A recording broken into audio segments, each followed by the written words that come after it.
Hey, what's up, YouTube? Chevy right here, and I got a car that came back to me, kind of, sorta. I never lost it, but it's back now.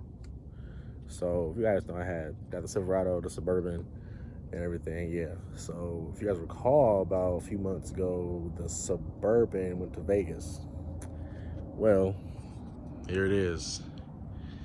It is coming back home, Sacramento.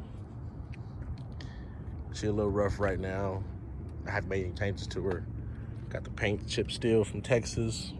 I went out there, those right there.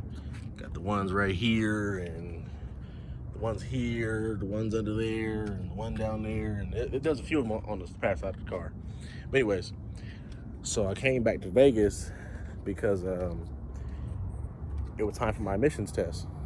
And when I left the car in Vegas last time, it had an engine light on.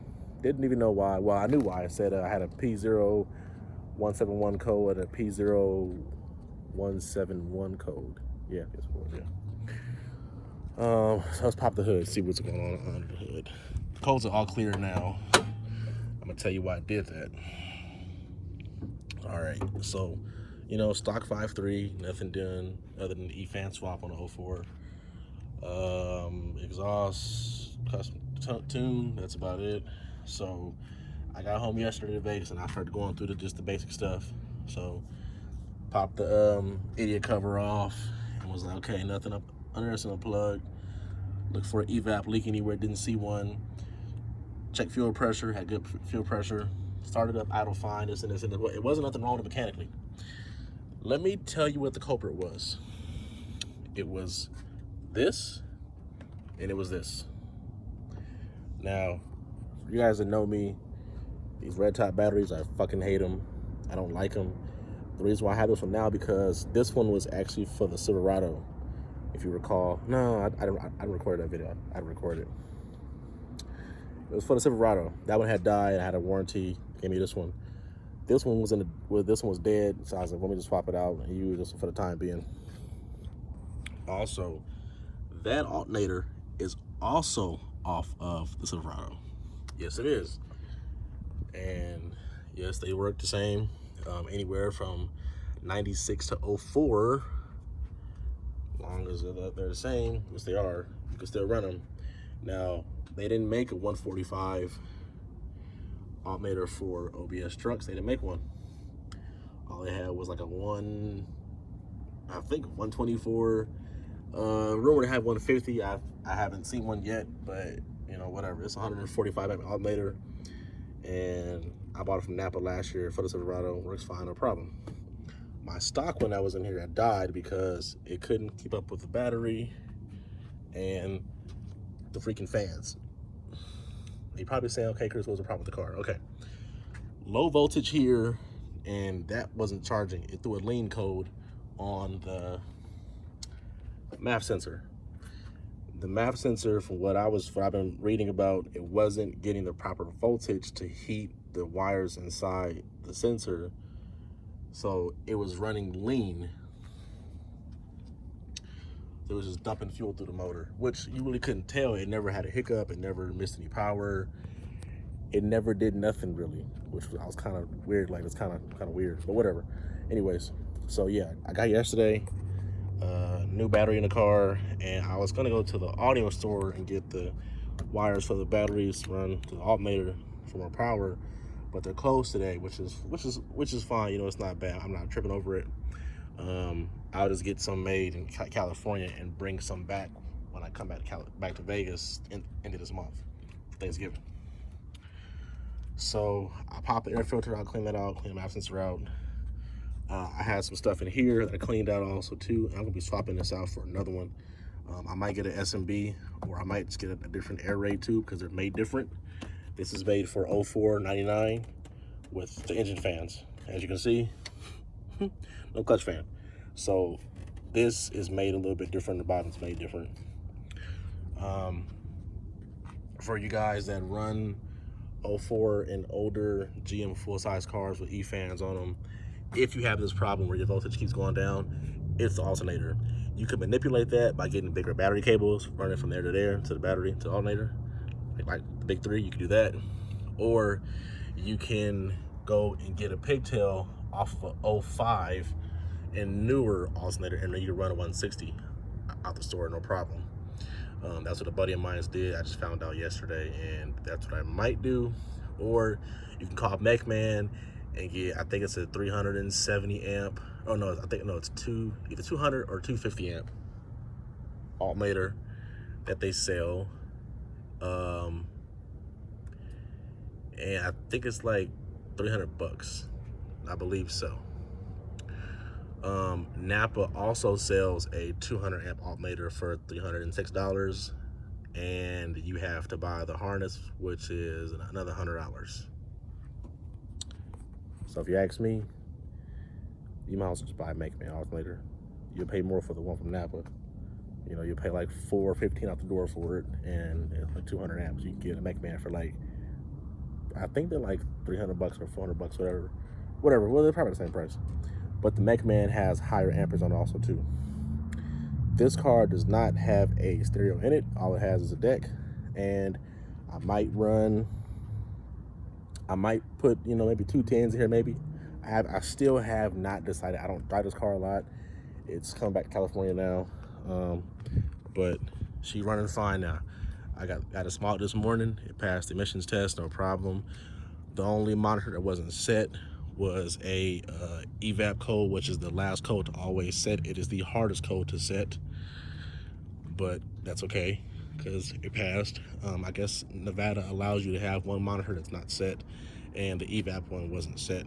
I had an evap, catalyst, and O2 sensor that wasn't set, but it's set now, so we're good. So guys are probably wondering why this car is still stock, and I'm gonna tell you why it's still stock. I have to pass the emissions on this car every year, and I got a good tuner out in Vegas who can do it for me, and I got one in California also too who can do it for me also too. So I want to run long tubes on this car. That's what I want to do from Speed Engineering. I'm kind of actually just waiting to go to Texas so I can do it down there and no problem. Yeah, I'm kind of waiting on that right now. But other than that, I gotta order a trans cooler. I'm gonna take this one out. I don't know why GM even made this. Like, they put the big ass emblem right here and the cooler right behind it, and you really can't even see it but the bottom part. But it doesn't overheat. But I don't know why they made that big ass emblem right here. Now, of course, you could buy a different grill for it. It's open, which I might. I kind of want to debadge it, keep it, you know. I don't want to keep any Chevy sign on here. And I'm gonna change out the headlights. Well, the headlight assembly, because you can see these are all hazed over. I can probably get them cut and get them buffed out and everything. I probably can. I got the LEDs in here, low beams and the high beams. You probably can't see them. There they are. You can see them. There they are. Yeah. Got those in here still. The bombers are still stock. These are actually out. I gotta replace those, my daytime lights. But that's about it. So if you guys have a this is my experience, okay? It's my favorite car. But if you have a P101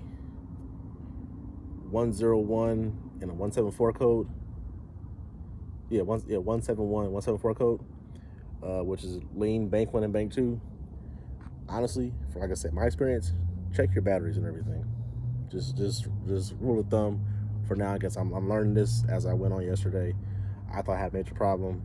I thought I had a manifold leak. I thought I had a evap leak, a bad fuel pump, because it goes to all that. It goes to BAF sensor, it goes to an evap leak, it goes to a manifold gasket leak, a weak fuel pump. It could be if you have a fuel filter. Mine doesn't have one. I don't think it does. It can go from that too, clogged up. My problem was I had a dead battery and I had a dying alternator. And even when I got the car started last weekend, I had no interior functions at all, none. No AC, no radio, no cluster, no nothing. because the voltage was so low on this battery, it was dead. It was only showing 6 volts.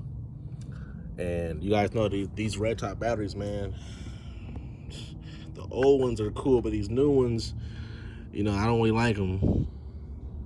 I don't really care for them. This is gonna be coming out, and I might sell this to a friend of mine who loves Optimum battery. I might just go get me a regular AGM battery. I'm done using Optimum batteries. It's the last one I have is this one. I bought one for the pickup, and no problem with it. With this alternator on it, 145 amp. This one's gonna get bigger. I might do the swap for it with the plug. I haven't decided yet. I don't know.